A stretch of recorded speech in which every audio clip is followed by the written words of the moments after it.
السلام علیکم ورحمۃ اللہ وبرکاتہ۔ الحمدللہ رب العالمین والصلاة والسلام علی خاتم الانبیاء والمرسلین۔ آج ہماری گفتگو کا موضوع تعارف امام مہدی علیہ رضوان کا پارٹ 4 ہے، یعنی چوتھا حصہ۔ ہم مفتی صاحب کی خدمت میں چلیں گے، انہی کی بات کو جو وہ حقیقت کے ساتھ بیان کریں گے اور دلائل کے ساتھ بات کریں گے۔ درخواست ہے کہ مفتی صاحب کی بات کو غور سے سنیں اور اس کے مطابق اپنے ایمان اور یقین کو درست ڈگر پر ڈالنے کی پوری کوشش کریں۔ ایسے نہ ہو کہ بے خبری میں ہم اپنا کوئی نقصان کر بیٹھیں۔ تو چلو چلتے ہیں پھر مفتی صاحب کی خدمت میں۔ حضرت مہدی کے ہاتھ پہ جو بیعت ہوگی اس کا سلسلہ دلچسپ ہے، اور پھر اس کے بعد کے جو حالات ہیں وہ انتہائی زیادہ اسلام کے حق میں خوشگوار ہوں گے۔ خلیفہ کی موت پہ جو اختلاف ہوگا حج کے موقع پر، اس سے پہلے قتل و غارت گری خوب ہوگی، ہر طرف مسلمان ظلم و ستم کا شکار ہوں گے، پریشان ہوں گے۔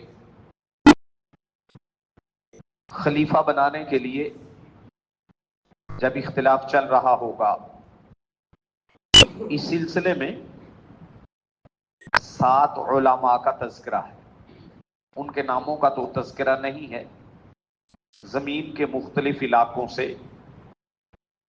وہ حرم میں آئے ہوئے ہوں گے،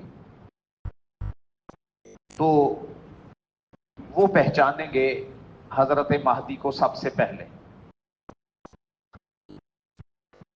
لیکن حضرت مہدی وہی اندیشے سے کہ کہیں مجھے خلیفہ نہ بنا دیں، وہ مدینہ چلے جائیں گے۔ یہ علماء وہاں بھی پہنچیں گے، ان سے درخواست کریں گے۔ کچھ روایات میں ہے کہ یہ جب ان کے پیچھے جائیں گے وہ پھر مکے آ جائیں گے، یعنی یہ چھپتے پھریں گے اس بھاری ذمہ داری سے کہ یہ ذمہ داری کہیں میرے اوپر نہ ڈال دی جائے۔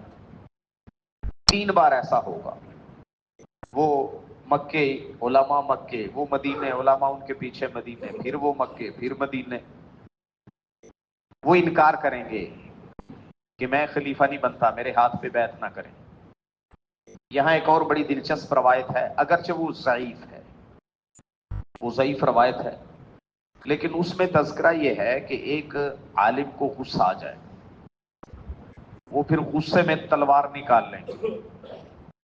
اور بعض روایات میں عالم کا نہیں، ویسے ایک آدمی کا تذکرہ ہے کہ وہ غصے میں آ کے تلوار نکال کے ان کو دھمکائیں گے کہ بیعت لینی ہے کہ نہیں لینی۔ تو پھر وہ اس اندیشے سے کہ کہیں حقیقتاً خون خرابہ نہ ہو جائے، وہ تیار ہو جائیں گے۔ پھر ان کے خلاف 2 لشکر نکلیں گے۔ بعض روایات میں شام سے لشکر نکلنے کا تذکرہ ہے، ان کے خلاف آئے گا لشکر حضرت مہدی کے۔ اور بعض میں عراق سے تذکرہ ہے، عراق کے علاقے سے۔ اور اہل علم نے تطبیق یہ دی ہے، ان دونوں علاقوں میں ان کے خلاف پراپوگنڈا ہوگا، دونوں جگہ سے لوگ تیار ہوں گے۔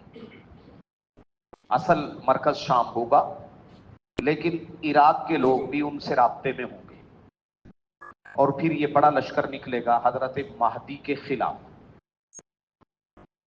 مکہ اور مدینہ کے درمیان ایک مقام ہے بیدا، اور اس لشکر کے حوالے سے حضرت سیدہ عائشہ رضی اللہ تعالیٰ عنہ کی ایک روایت ہے جس میں تذکرہ ہے کہ کچھ مخلص مسلمانوں کو زبردستی اس لشکر میں شامل کیا جائے گا۔ جیسے بدر کے موقع پر بنو ہاشم والوں کو قریشی زبردستی اپنے ساتھ لائے تھے، اس لیے اللہ کے نبی صلی اللہ علیہ وسلم نے بنو ہاشم کو قتل کرنے سے منع فرمایا تھا۔ اس لشکر میں کچھ مسلمانوں کو زبردستی شامل کیا جائے گا، زمین میں وہ بھی دھنسا دیے جائیں گے، لیکن پھر قیامت میں ان کا معاملہ خیر والا ہوگا۔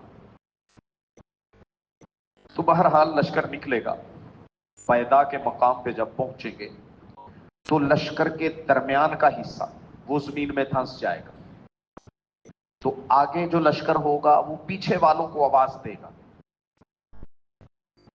حالات اچانک یوں جب صورتحال پیش آئے گی، جب ایک دوسرے کو اپنی آوازیں دے رہے ہوں گے تو یہ سارے بھی دھنسا دیے جائیں گے، صرف دو آدمی بچیں گے۔ ایک حضرت مہدی کو اطلاع کرے گا کہ یوں یوں آپ کے خلاف ایک سازش ہوئی تھی، لشکر نکلا تھا، اللہ نے دھنسا دیا۔ اور ایک جو سازشی لوگ ہوں گے، پراپوگنڈا کرنے والے ہوں گے، مخالفین ہوں گے، ان کو جا کے اطلاع دے گا۔ پھر حضرت مہدی کی خلافت کی خبر پھیل جائے گی، اور اس واقعے کے بعد یہ واقعہ بھی پھیلے گا کہ یوں یوں ایک لشکر نکلا تھا، وہ دھنسا دیا گیا ہے۔ پھر عراق سے اور شام سے 40 ابدال وہ بھی آئیں گے، حضرت مہدی کے ہاتھ پہ بیعت کریں گے۔ سب سے پہلے جو 7 علماء بیعت کریں گے، ان کے ساتھ اصحاب بدر کی تعداد کے برابر اور لوگ بھی ہوں گے جو ان کے ہاتھ پہ بیعت کریں گے، اور ان کی بیعت کی خبر پھیل جائے گی۔ ایک روایت میں تذکرہ یہ ہے کہ آسمان سے لوگ آواز سنیں گے کہ اس لشکر میں مہدی ہے، پھر ان کے ہاتھ پہ دھڑا دھڑ بیعت ہوگی۔ لیکن ان لشکروں کا نکلنا شام سے، عراق سے، یہ اس بات کی طرف اشارہ ہے کہ ہر طرف سے حالات حضرت مہدی کے حق میں نہیں ہوں گے، بلکہ پراپوگنڈا اس دور میں بھی ہوگا، مخالفت اس دور میں بھی ہوگی۔ جیسے آج کل پراپوگنڈا ہے، مخالفت ہے، اس لیے اصلی مہدی کو پہچاننا ضروری ہے، کیونکہ مرزا قادیانی نے بھی مہدی ہونے کا دعویٰ کیا تھا، اور شیعہ لوگ بھی کہتے ہیں کہ ایک مہدی وہ ہے جو غار میں چھپا ہوا ہے، سرمن رائے غار میں، وہ نکلے گا۔ ان حوالوں سے وضاحت ہم بعد میں کریں گے، صرف اتنا سمجھ لیجئے کہ اصلی مہدی ان کا نام محمد ہوگا، والد کا نام عبداللہ ہوگا، جبکہ مرزا غلام احمد قادیانی، اس کا نام غلام احمد تھا، باپ کا نام غلام مرتضیٰ تھا۔ اور شیعہ جس کو کہتے ہیں کہ وہ سرمن رائے غار میں چھپا ہوا ہے، وہاں سے وہ نکلے گا، اس کا نام حسن عسکری ہے، محمد نہیں ہے۔ مزید وضاحتیں انشاءاللہ آئندہ ہوں گی۔ اللہ رب العزت ہر قسم کے فتنے سے ہماری حفاظت فرمائے، اور خیر والوں کے، دین والوں کے، ایمان والوں کے لشکروں کے ساتھ ہی ہمیں شامل فرمائے۔ خاص ہے کہ ان باتوں کو اپنے دوست احباب عزیز و اقارب تک پہنچائیں، انہیں بھی حقیقت کی طرف آنے اور دوسروں کو لانے والا بنائیں۔ اللہ رب العزت ہمیں حق کو حق ہی دکھائے اور اس پر عمل کی توفیق عطا فرمائے، باطل کو سمجھنے اور اس سے بچنے کی توفیق عطا فرمائے۔